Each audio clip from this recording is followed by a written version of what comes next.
Bismillahirrahmanirrahim. Qala al-mu'allif rahimahullahu ta'ala wa nafa'ana bihi wa aqadna bi'ilmihi fid dharain amin ila an qala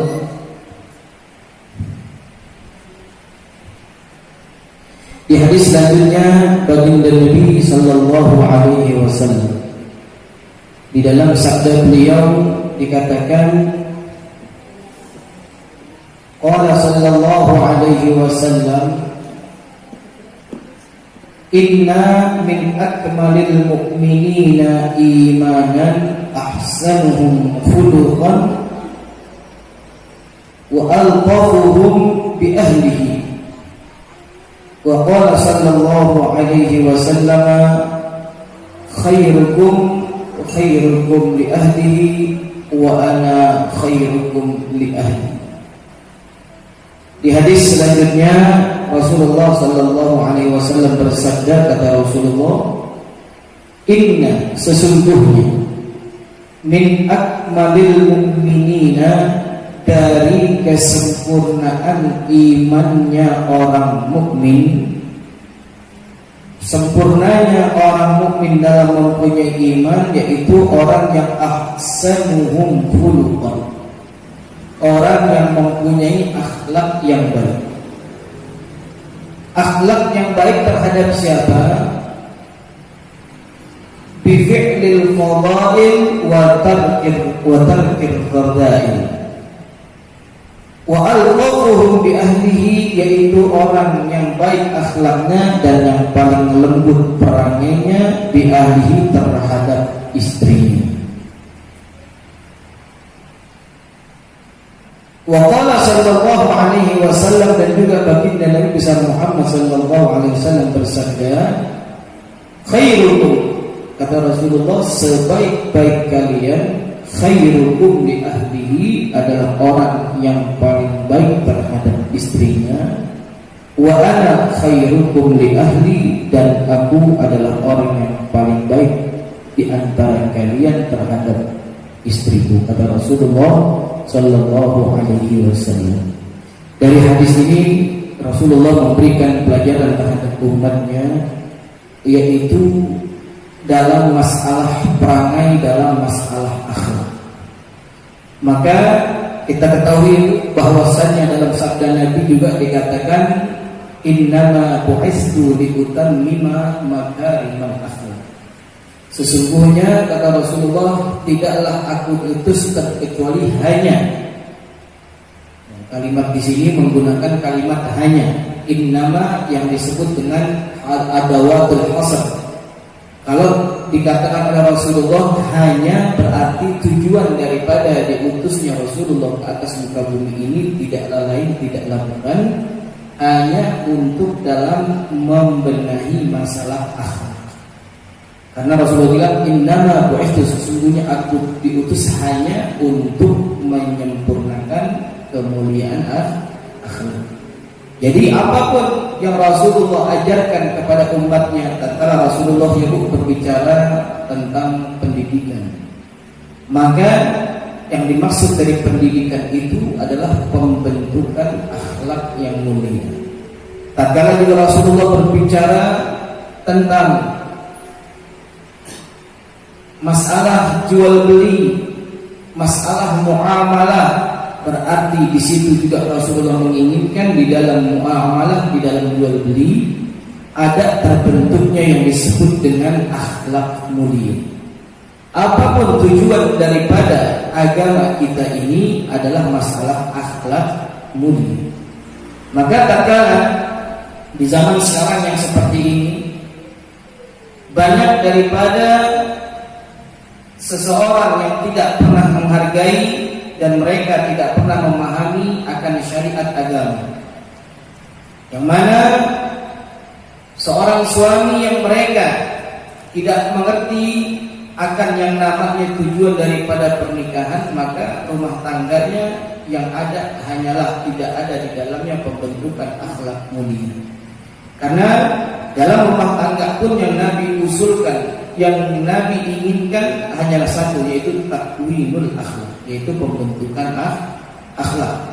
Ibu kalau kita lihat di TV-TV, masya Allah, ya, berita-berita tidak hanya 1-2 berita, tapi banyak sekali yang namanya mereka menjalani pengaduannya terhadap peradilan-peradilan agama yang hanya sekedar masalah-masalah kecil, yang hanya sekedar masalah-masalah yang tidak harusnya diungkapkan. Karena kenapa? Karena di dalamnya tidak ada pembentukan akhlak, tidak ada penjagaan akhlak. Karena akhlak ini nomor 1. Bagaimana lihat baginda Rasulullah Sallallahu Alaihi Wasallam tatkala beliau di depan para sahabatnya dengan akhlak yang sangat mulia, dengan akhlak yang sangat berwibawa. Rasulullah Sallallahu Alaihi Wasallam tidak pernah satu pun sahabat yang kalau Rasulullah lagi berbicara itu ya mengangkat kepalanya memandang wajah Rasulullah. Saking berakhlaknya para sahabat Nabi, maka kalau Rasulullah lagi berbicara semuanya menurut. Saking berwibawanya dan berakhlaknya Rasulullah Sallallahu Alaihi Wasallam. Bahkan saking mulianya akhlak baginda Rasulullah Sallallahu Alaihi Wasallam, beliau tidak pernah mengingat siapapun orang yang menyakiti beliau. Enggak pernah Rasulullah hafal sama orang yang nyakitin Rasulullah. Pernah satu saat tatkala di perang Uhud, tatkala Rasulullah sedang membalikkan satu-satu jenazah orang-orang yang meninggal di medan Uhud itu ya. Satu-satu mukanya dilihat oleh Rasulullah. Oh, ini Rasulullah kenal. Ini Rasulullah kenal. Ini sahabat fulan, ini sahabat fulan. Maka tatkala ada seorang jenazah, tatkala dibalikkan jenazah itu muka oleh Rasulullah, dilihat, kata Rasulullah, ini kayaknya saya kenal ini orang. Dipandang itu jenazah oleh Rasulullah Sallallahu Alaihi Wasallam.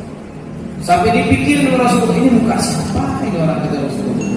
Kayaknya saya kenal ini orang. Maka dari jauh sahabat melihat Rasulullah kayak kebingungan. Rasulullah akhirnya tatkala itu para sahabat datang menghampiri Rasulullah. Lalu bertanya sahabat tersebut, ya Rasulullah, ada apa ya Rasulullah? Kelihatan bingung. Iya, aku bingung sama aku lupa kayaknya ini orang kayak aku kenal, cuma aku lupa. Jenazah ini kayaknya aku kenal, cuma aku lupa. Lalu kata itu sahabat, ya Rasulullah, kau lupa sama orang ini? Iya betul, aku lupa. Kau ingat tidak? Itu sahabat menangis. Lalu kata sahabat itu, ya Rasulullah, ini orang yang tiap hari yang tugasnya itu meludahi engkau kalau engkau lewat jalan. Itu Rasulullah yang lagi pengen jalan keluar dari rumahnya, pasti itu orang ya melemparkan ludahnya ke wajah Rasulullah. Setiap waktu. Ya. Subhanallah, itu sahabat agak heran Rasulullah sama orang yang sering menyakiti beliau, yang sering meludahi beliau lupa. Enggak kenal. Berarti itu menandakan bahwasanya baginda Nabi di hatinya tidak punya rasa dendam. Enggak punya di hatinya rasa marah. Enggak punya rasa kesel terhadap orang yang menyakitinya. Buktinya beliau lupa sama itu orang. Sampai beliau pandangin, ini muka orang siapa? Kayak saya kenal. Kalau beliau adalah orang ya seperti orang biasa yang mempunyai dendam, mempunyai marah, pasti ya kalau kita Bu, masya Allah, ada orang sakitin kita sekali, mungkin sampai 7 turunannya kita ingat. Ibu ya, karena kita orang ya biasa. Apalagi sampai ada orang meludahin, waduh, sampai dia punya cucu kita ingat. Tapi Rasulullah enggak. Masya Allah, beliau lupa itu orang mukanya siapa, kata Rasulullah. Ini di sini bisa diambil pelajarannya bahwasanya baginda Rasulullah Sallallahu Alaihi Wasallam segala sesuatunya diutamakan adalah akhlak. Maka wajar kalau Rasulullah mendapat pujian langsung dari Yang Maha Kuasa, Allah langsung yang memuji akhlaknya Rasulullah. Nah, kalau kita dipuji sama orang saja kita senang. Kita dipuji sama, kita punya saudara, kita punya sahabat, kita punya tetangga, kita senang. Apalagi ini yang memuji langsung yang mempunyai langit dan bumi. Allah langsung yang memuji akhlaknya baginda Rasulullah sallallahu alaihi wasallam dan diabadikan di dalam Al-Qur'an pujian tersebut dalam kalimat faqala ta'ala wa innaka la'ala khuluqin 'adzim. Kata Allah, ya Muhammad memang betul-betul super, betul-betul istimewa engkau ya Muhammad, la'ala khuluqin 'adzim, memang betul-betul engkau orang yang mempunyai akhlak yang sangat agung kata Allah. Allah langsung yang memuji baginda Nabi besar Muhammad sallallahu alaihi wasallam. Maka di sini Rasulullah mengajarkan kepada umatnya, seorang suami adalah tugasnya adalah mengayomi, menyayangi istri dan anak-anaknya. Karena ini semua akan diminta pertanggungjawabannya di hadapan Allah Subhanahu wa taala. Maka seorang imam yang baik, dia akan membimbing menjadi nahkoda kepada jalannya Allah Subhanahu wa taala. Ya, suami menjaga aurat istrinya, menjaga aurat anak-anaknya, yang selalu diperhatikan. Ya, ini zaman sudah masya Allah itu. Ya, kita lihat kalau kita lihat berita-berita di televisi, ya Allah, tinggal nunggu kiamatnya aja. Ya, zaman sudah sangat rusak. Tinggal kita yang menjaga, kita punya anak, ya Bu ya, kita punya cucu, kita punya keluarga. Kita jaga mereka daripada pergaulan-pergaulan yang tidak diridhoi oleh Allah Subhanahu wa taala. Ngeri. Ya. Zamannya sudah sangat parah. Jauh daripada zaman umat yang terdahulu, khususnya dari zaman para sahabat yang baginda Nabi besar Muhammad sallallahu alaihi wasallam.